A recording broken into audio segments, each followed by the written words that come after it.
A legáldottabb kéz a földön, a te kezed, jó anyám. Rettentő semmi mélyén álltam, közelgő létem hajnalán. A te két kezed volt a mentőm, s a fényes földre helyezett. Add ide, csak egy pillanatra, hadd csókolom meg kezedet.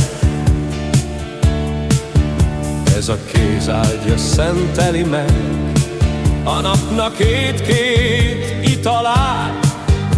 Ez a kéz vállalt életére gyilkos robotban rabigát.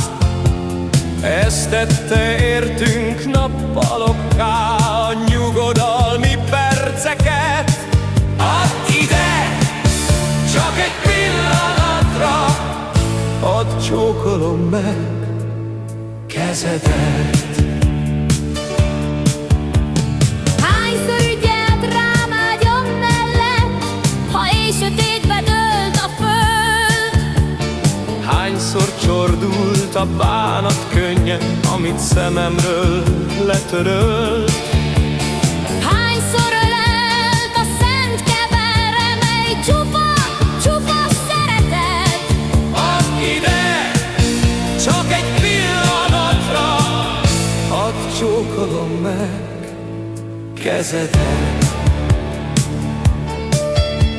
Ha megkondult az est harangja, keresztvetésre tanított, felmutatott a csillagokra, úgy magyarázta, ki van ott.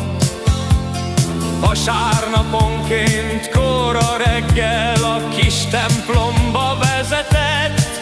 Add ide, csak egy pillanatra, hadd csókolom meg kezedet. Lábam alól, ha néha-néha el is tévedt az igaz út, ujjaid rögtön megmutatták, látod a vétek szörnyű rút. Ne hidd, anyám, ne hidd, hogy egykor feledni bírnám ezeket. Add ide, csak egy pillanatra, hadd csókolom meg kezedet.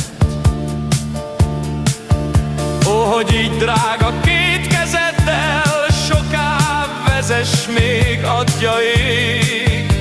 Ha csókot merek adni rája, tudjam, hogy lelkem tiszta még. Tudtam, hogy egy más szebb hazában a szent jövendő nem veszett. Add ide, csak egy pillanatra, hadd csókolom meg kezedet. A legáldottabb kéz a földön, a te két kezed, jó anyám.